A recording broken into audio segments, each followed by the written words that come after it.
जम्मू कश्मीर के लीडरों ने दिल्ली में कौमी अपोजिशन जमातों के नुमाइंदों से मुलाकात की। इस दौरान उन्होंने जम्मू कश्मीर के हालात से इन लीडरों को वाकिफ कराया। अपोजिशन लीडरों ने मई के महीने में जम्मू कश्मीर का दौरा करने का फैसला किया है। फारूक अब्दुल्ला ने सवाल उठाया कि इंतखाबात क्यों नहीं कराए जा रहे हैं।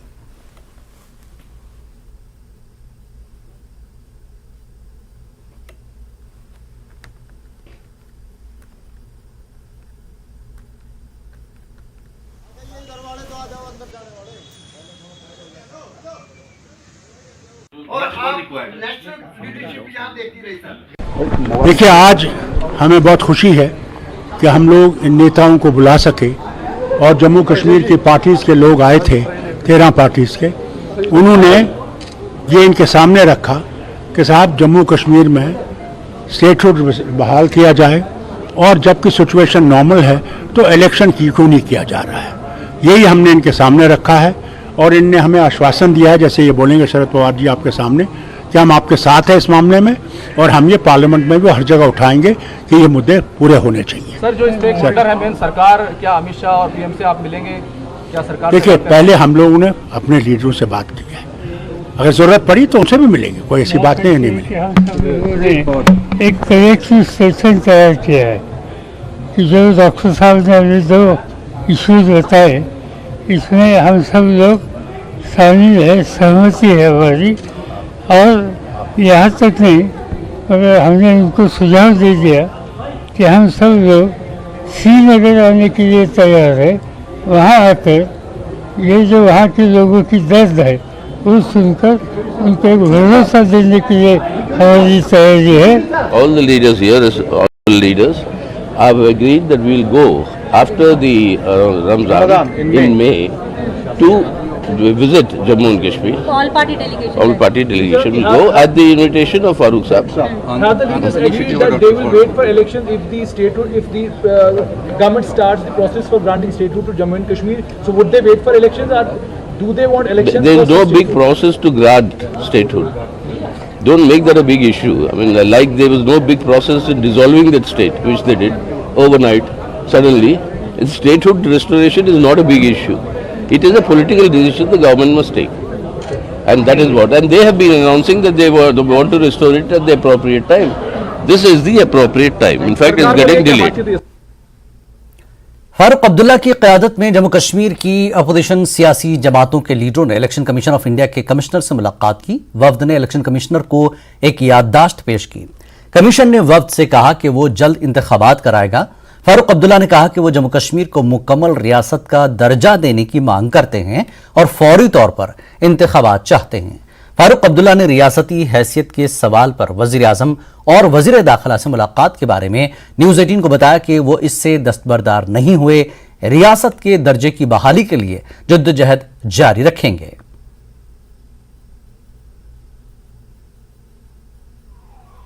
हम चाहते हैं कि वहां जल्द से जल्द डेमोक्रेटिक प्रोसेस शुरू हो, इलेक्शन हो। हमने उनके सामने रखा है कि डिलिमिटेशन भी हो गई है, सारी कॉन्स्टिट्यूंसीज की बाउंड्रीज भी बना दी गई हैं, तो अब रुकना नहीं चाहिए। हमने माना कि सर्दियां हो गई, नवंबर में सब प्रोसेस उन्होंने खुद कहा कि पूरी हो गई थी, मगर क्योंकि सर्दी का मौसम था इसलिए ये डिले हो गया। मगर वो जल्द से जल्द ये करेंगे कि इलेक्शन वहाँ होना चाहिए और एक डेमोक्रेटिक गवर्नमेंट वहाँ आनी चाहिए। हम लोग तैयार हैं, इलेक्शन होना चाहिए। मैं कहता हूँ इलेक्शन होना चाहिए, बस इलेक्शन होना चाहिए। हम चाहते हैं डेमोक्रेटिक गवर्नमेंट आए जो लोगों की मुश्किलों को दूर कर सके। आज लोग मुश्किल में पड़े हुए हैं, कोई सुनने वाला नहीं है। देखिए, एक ही मांग है सबकी, और ये जॉइंट डेलीगेशन का मकसद ये था कि जम्मू कश्मीर में जल्द चुनाव हो और राज्य के दर्जे की बहाली के लिए तो स्ट्रगल चलेगी। वो वादा करके पार्लियामेंट के अंदर अभी मुकर गए हैं, अभी तक दे नहीं रहे, लेकिन चुनाव तो करवाए, वहाँ लोकतांत्रिक प्रक्रिया तो बहाल करे। मीटिंग में कैसा रिस्पांस रहा इलेक्शन कमीशन का? इलेक्शन कमीशन ने सुना और उन्होंने कहा कि हम इस तरफ बढ़ रहे हैं। हमने अपनी बात सुनाई और उन्होंने गौर से सुनी है और हमें उम्मीद है कि उस तरफ बढ़ना चाहिए। पूरे देश और दुनिया में ये बताते हैं कि हिंदुस्तान सबसे बड़ा लोकतंत्र है दुनिया का, और एक हिस्से में आप 4 साल से चुनाव नहीं करवा रहे और रोज ब रोज कहते हैं कि हालात बहुत अच्छे और बेहतर हो गए।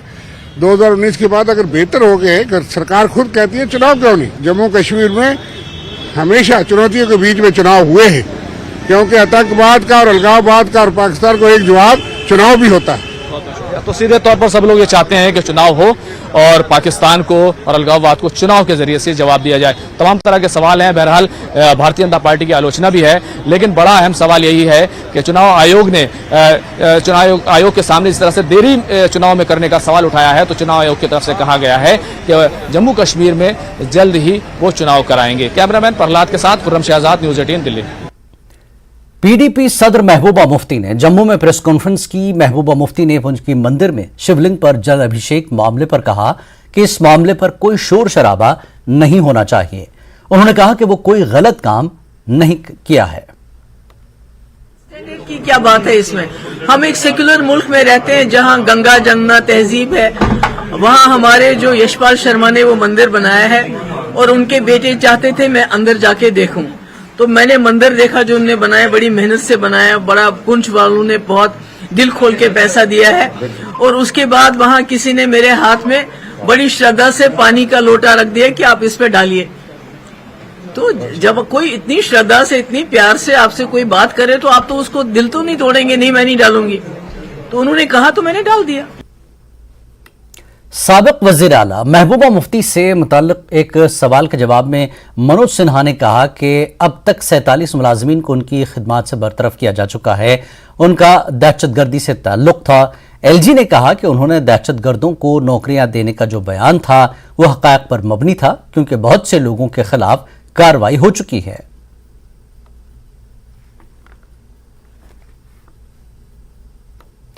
महबूबा मुफ्ती ने एलजी की जानिब से सरकारी मुलाजमीन के दहशतगर्दों से ताल्लुक पर दिए गए बयान पर अपना तबसरा करने से इनकार कर दिया, लेकिन उन्होंने कहा कि हमारे नौजवानों को नौकरियां नहीं दी जाती हैं। उन्होंने मजीद कहा कि जब से एलजी इंतजामिया आया है लोगों को नौकरियों से निकाला जा रहा है। जब से ये गवर्नर साहब आए हैं जो नौकरियों से लोगों को निकाला जाता है, नौकरी किसी को दी नहीं जाती है, बल्कि जब नौकरियों के लिए बच्चे हमारे पढ़ लिख के मेहनत करके एग्जाम देते हैं उसमें दाखिलियां होती हैं। तो ये तो मुझे लगता है रिकॉर्ड बनेगा इस गवर्नर साहब का, जितने लोगों को ये नौकरियों से निकाल रहे हैं। पीडीपी की सदर महबूबा मुफ्ती ने एक और मुतनाज़ा बयान दिया है। इमरान खान की गिरफ्तारी के हवाले से पूछे गए सवाल के जवाब में महबूबा मुफ्ती ने कहा कि हमारे मुल्क में हालात ऐसे ही हैं। अपोजिशन लीडरों को ईडी और सीबीआई गिरफ्तार कर रही है। पाकिस्तान के प्राइम मिनिस्टर इमरान खान को अरेस्ट करने की कोशिश की गई, उसको लेकर कोई लोग ये भी कह रहे हैं कि पाकिस्तान के हालात जो है वैली जैसे हैं। आप किस तरह से देखते हैं जो फॉर्मर प्राइम मिनिस्टर को अरेस्ट करने की कोशिश और सारा वो तो बहुत बुरा है।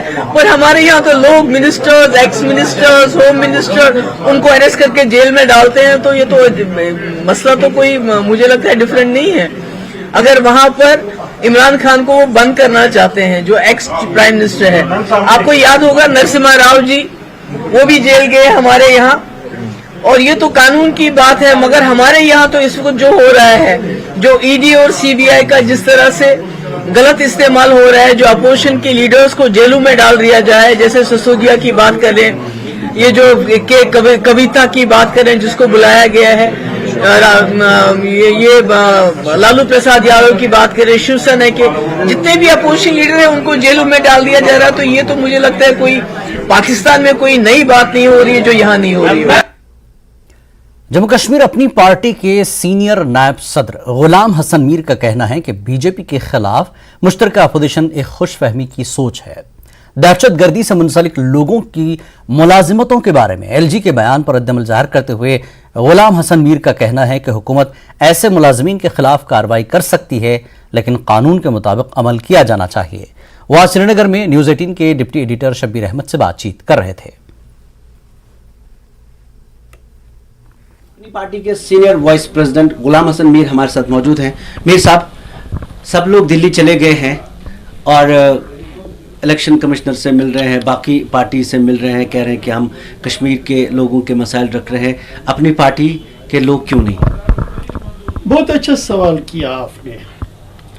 आपको याद है 8 मार्च अपनी पार्टी ने यौम तासीस मनाया और उस यौम तासीस पे अपनी पार्टी ने 2 इश्यूज पे, 3 इश्यूज बेसिकली 2 इश्यूज पे सिट्रस किया।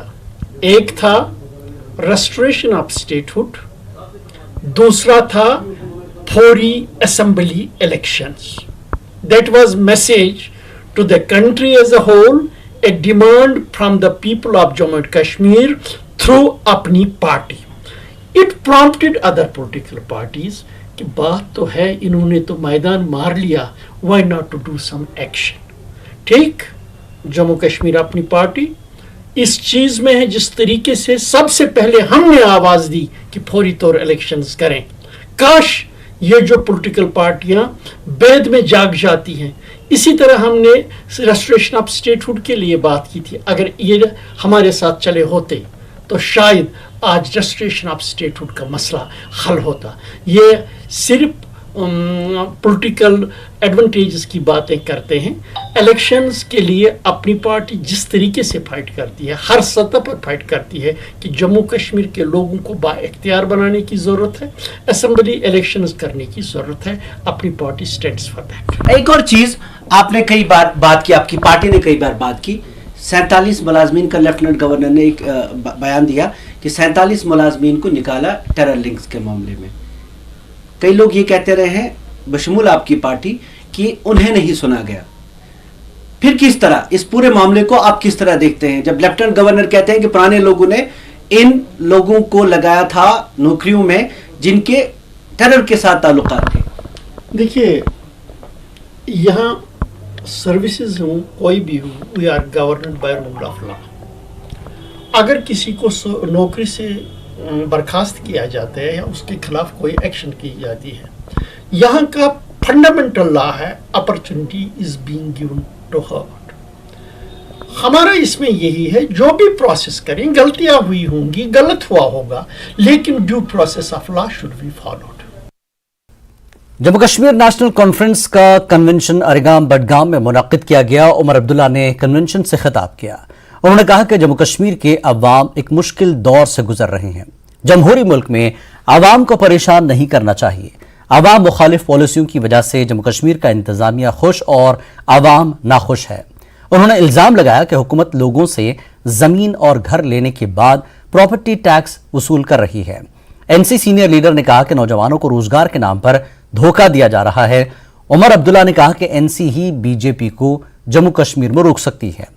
जम्मू कश्मीर के अपोजिशन लीडर्स की दिल्ली में कौमी अपोजिशन लीडरों से मुलाकात से मुताल्लिक एक सवाल में उमर ने कहा कि मरकजी हुकूमत उनकी तरफ तवज्जो नहीं दे रही है और ऐसे में इनसे मिलने से कुछ हासिल नहीं होगा। उन्होंने कई दीगर मामलात पर भी बात की।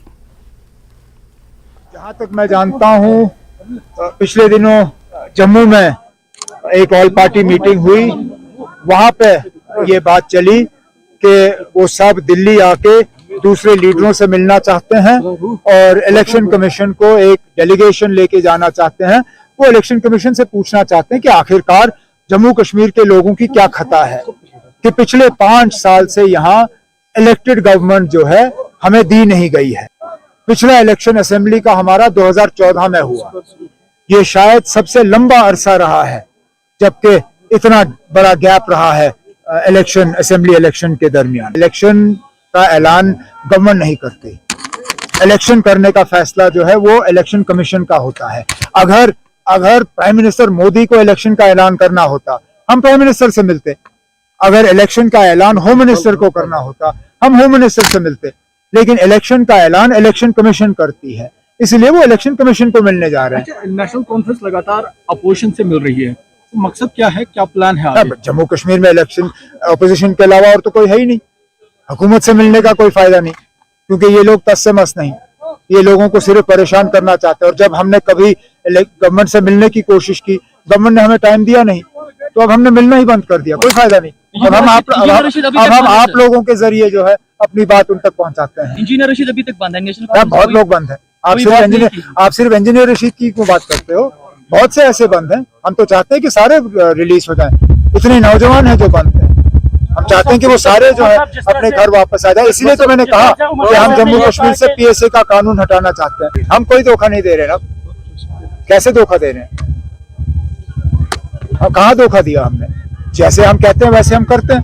वो जरा बताएं ना, हमने कहाँ पे धोखा दिया, कहाँ पे हमारे कहने और करने में फर्क रहा? वो यही लोग हैं ना अब जो खुलेआम और बंद कमरों में बीजेपी की मदद करते हैं। हम तो खुलेआम कहते हैं ना कि हम बीजेपी को रोकने के लिए ये सारा कुछ कर रहे हैं। हम नहीं चाहते हैं कि यहाँ बीजेपी की हुकूमत बने। ये जो हमारा जमहूरी हक है बीजेपी की मुखालफत करना, हम कर रहे हैं। हम अपना हक अदा कर रहे हैं यहाँ पे और अपना फर्ज अदा कर रहे हैं। एग्जाम और एप्टेक रो पे जिस तरह से आपने कहा कि आप प्रोटेस्ट हुए तो मजबूर हुई सरकार, तो आप इसे कैसे देखते हो और क्या कहेंगे? शुक्र है, देर आए दुरुस्त आए, अकल आई इनको। लेकिन पहले हमें ये बताएं ना, एप्टेक को लाने की क्या मजबूरी थी? इस पे इंक्वायरी होनी चाहिए। ये किसका फैसला था एप्टेक को यहाँ लाना? क्या इश्तिहार हुए? क्या उन्होंने क्या किसी एप्लीकेशन के तहत आए? क्या उन्होंने कोई टेंडर डाला? आपने कैसे इनको अपॉइंट किया? क्या अपॉइंट करते वक्त आपको पता नहीं था कि बाकी मुल्क में इनको ब्लैकलिस्ट किया गया है? इसमें जरूर कहीं पे धांधली हुई है, उस धांधली की इंक्वायरी होनी चाहिए। पीपल्स कॉन्फ्रेंस के नायब सदर सैयद बुशारत बुखारी ने कहा कि मुल्क दुश्मन सरगर्मियों में मुलविस पाए जाने वाले मुलाजमीन पर कार्रवाई करना काफी नहीं है। उन्होंने नफरत अंगेज तकारीर और झूठ के जरिए लोगों की जहनसाजी करने वालों पर भी सख्त कार्रवाई करने पर जोर दिया। उन्होंने न्यूज 18 जम्मू कश्मीर लद्दाख हिमाचल से खास बातचीत की। बशरत साहब, एलजी साहब का कहना है कि तकरीबन 47 के करीब ऐसे मुलाजिमों को आज तक सस्पेंड किया गया है, उनको नौकरियों से निकाल दिया गया है, जो कि इंटरनेशनल एक्टिविटीज मिलिटेंसी इसमें वगैरह में शामिल थे। साथ में उन्होंने ये भी कहा कि उन्होंने इशारा दिया कि ये मुलाजिम तब लगे हैं जब यहाँ की जो इलेक्टेड गवर्नमेंट्स थी उनके टाइम पे ये लगे। क्या कहना चाहेंगे? इसमें लगने का सवाल नहीं है, लगा कैसे लगे? वो प्रॉपर चैनल से होंगे कि एग्जाम दे दिया, एडवर्टीजमेंट हो गया, फिर वेरिफिकेशन होगी, वेरिफिकेशन भी तो डिपार्टमेंट्स ने दी होगी ना, और लग गए। लेकिन सवाल ये नहीं है, सवाल ये कि आज इनको निकाल दिया उन्होंने या निकाल रहे हैं। मगर मसला ये है कि ये किस डिस्कोर्स की पैदावार है। डिस्कोर्स वो होता है जिससे कोई चीज समाज में बन पाए। वो ये है कि 47 से लेकर आज तक जितनी भी मरकजी सरकारें हैं, ये उनकी गलत कार्यों का नतीजा है, और यहाँ की जो पुरानी जमातें या लीडर है, ये उनके दोगलेपन का नतीजा है। जब इस तरह का डिस्कोर्स चलता रहा पिछले 70 साल में, 75 साल में, ऑब्वियसली इंपैक्ट तो हो जाता है समाज पे। कोई भी लीडर जब बात करता है, कोई भी साहब, कोई अफसर बात करता है, ऑटोमेटिकली उसका इंपैक्ट लोगों पे होता है। तो जब 47 साल के से सियासी तौर पर आप एक डिस्कोर्स चला रहे हैं और आप गलत कर रहे हैं, आपके फैसले गलत है, आपका तरीकेकार गलत है मरकजी सरकारों का या मरकजी पार्टियों का, तो उसका नतीजा ये है, आप नतीजे को सजा दे रहे हो। जिस वजह से हुआ, जिन पॉलिसीज की वजह से, उनके बारे में कोई नहीं कह रहा कुछ। तो आप देखिए ना, अगर कोई शख्स मुलाजिम होने के बावजूद भी आपकी नजर में एंटी नेशनल एक्टिविटी करता है, तो उसकी वजह देखिए ना, उसका सोर्स क्या है, वो क्यों इस तरफ चला गया, और जिसकी वजह से या जिनकी वजह से चला गया उनको तो पकड़ लीजिए ना, आप उनसे तो पूछिए ना, उनको सजा दीजिए ना, उनको लिस्ट बता दीजिए ना कौन है वो, चाहे वो दिल्ली में हो, चाहे वो कश्मीर में हो, वो जम्मू में हो। ऐसे थोड़ी होगा कि आप किसी को बेरोजगार कर देंगे, कोई नौकरी कर रहा है, फिर आप उसको कहेंगे जी एंटी नेशनल है। तबाही तो आप सब लोगों ने मचाई इकट्ठे 47 से लेकर आज तक। अब दोषी सिर्फ उसको डरा रहे हो जिसने किसी के कहने पर अमल कर दिया या किसी की तकरीर सुन के मुतासिर हो गया। वो तकरीर करने वाले से पूछो ना आप। अगर आपका लगता है कि इसी तरह से सारे मसाइल का हल है और जो मसले कश्मीर है उसका भी यही हल है, तो ठीक है, अल्लाह हाफिज आपका। लद्दाख में सख्त सर्दी के बाद बहार का मौसम शुरू हुआ। लद्दाख में काश्तकारी की सरगर्मियां शुरू हो गई हैं। सकारा गांव के सेरिंग आंगचुक फूलों की काश्त में मसरूफ है। लद्दाख में फूलों की बहुत ज्यादा मांग है।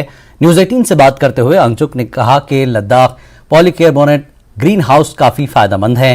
उन्होंने कहा कि न सिर्फ फूलों के पौधे तैयार करने के लिए बल्कि इससे सख्त सर्दियों में भी किसानों को अच्छी आमदनी होती है। लद्दाख के ग्रीन हाउस में सर्दियों के दौरान मुख्तलिफ किस्म की सब्जियां पैदा होती हैं जिससे अच्छी आमदनी होती है और आंगचुक एक साल में तकरीबन 1 लाख रुपए कमाते हैं। लद्दाख में मौसम धीरे धीरे खुल रहा है तो एग्रीकल्चर का सीजन भी शुरू होने वाला है। तो जो अभी कुछ दिन बाद मार्केट में फ्लावरिंग जो सैपलिंग्स होगा या जो वैरायटी ऑफ वेजिटेबल्स का भी सैपलिंग मिलेंगे। तो ये हम एक फार्मर से मिलने के लिए आए श्री आंगचुक जी। वो विंटर बार यहाँ इसी ग्रीन हाउस से काफ़ी इनको आमदनी हुआ और उनको उम्मीद है कि आने वाले दिनों में जो फ्लावर इनका वो सीडलिंग करेंगे उससे भी काफ़ी आने वाला। सर हमारे साथ जुड़ने के लिए बहुत बहुत शुक्रिया। चुले तो ग्रीन हाउस के बारे में बताइए क्या। मैं एक लद्दाख पॉलीकार्बोनेट ग्रीन हाउस के बारे में बताना चाहता हूँ। ये जो ग्रीन हाउस है बहुत सक्सेसफुल रहा है ले में, खासकर जो जितना भी सर्दी वाला इलाका है वहाँ के लिए सक्सेस है, क्योंकि इसका साइज़ भी ठीक है, 24x60 है, तो इसमें इनकम भी ठीक ठाक होता है। विंटर में हम इसमें समर भी उगाते हैं, और ये इसको जो ना जैसे ये पालक की तरह होता है, 2-3 बार इसको जो ना तोड़ के इसको बेच सकते हैं। उसके अलावा जो समर में इसमें टमाटर बहुत अच्छे से हो जाता है, जैसे अक्टूबर नवंबर में नहीं तो इसमें पकता नहीं है, बाकी बाहर पकता नहीं है, तो इसमें अगस्त में पक जाता है। टमाटर हो गया, उसके अलावा जो है इसमें स्मार्ट सुकेज ठीक हो जाता है। उसके अलावा जो ना इसमें वाटरमेलन, अच्छा उसके अलावा इसमें ये खीरा अच्छा हो जाता है, और ये शिमला मिर्च वो भी अच्छी तरह से आ जाता है। उसके अलावा ये फूलों में जाए तो फूलों में जो ना सबसे अच्छा इसमें ये गुलाब का फूल जो ना बहुत अच्छी तरीके से इसमें कलम लग जाता है। जैसे बाहर का जो गुलाब होता है हाइब्रिड वाला, वो भी जो ना इसमें कलम में लग जाता है, बाकी जगह नहीं लगता। दूसरे जो ग्रीन हाउस होता है ये पॉलीथीन वाला, उसमें भी वो सक्सेस नहीं रहता है। इसमें 100% जो ना वो लग जाता है। तो इसमें पिटोनिया भी उग जाता है, पिटोनिया का प्राइस भी ठीक मिल जाता है। लद्दाख में जो फूलों का डिमांड काफ़ी है आने वाले दिनों में, तो आपको क्या उम्मीद है, कितना आप इनकम जनरेट कर पाएंगे फूलों से? मैं ये गुलाब का फूल जो ना कम से कम 300-400 पीस लगा देता है, तो उसमें से एक भी नहीं बचता है, तो इसका रेट भी ठीक मिल जाता है। 300 रुपये पर रेट के हिसाब से मतलब मिल जाता है जी। तो आप इसको तैयारी कब करते हैं सर, कब से ये ताकि ये सीजन पे टाइम से? अक्टूबर में जो ना इसको जो ना पूरा काट के इसमें कलम लगा दिया जाता है। उसके बाद जो ना अभी ये मार्च अप्रैल में जो ना इसका बिकना शुरू हो जाता है। सर जो सर्दियों में तो खासकर टेम्परेचर -15-20 तक भी पहुंच जाता है, तो उस समय आपकी ग्रीन हाउस के अंदर कितने टेम्परेचर रहता है, आपने कुछ नोट किया? टेम्परेचर के तो मैंने नहीं रखा है, लेकिन फिर भी इसके अंदर पानी नहीं जमता है, इस हिसाब से मतलब मेहनत में नहीं जाता है। एक बार हम 2021 को सिल्वर बीट बेचा था 104 kg, 100 रुपये kg के हिसाब से 10,400 आया था। उसी तरह से करेंट रोड बेचा था 60 kg, उसका जो ना 100 kg के हिसाब से जो ना उसमें आ गया 6,000। उसी तरह से पकचो जो ना 50 kg 100 के हिसाब से 5,000, ये हो गया। ये मतलब ठीक ठाक इनकम आ रहा है सर? हाँ, अगर इसमें ठीक तरीके से हम खुद मतलब रहे ठीक तरह से करें तो इसमें इनकम अच्छी तरह से आने का वो है। शुक्रिया सर हमारे साथ। Thank you very much.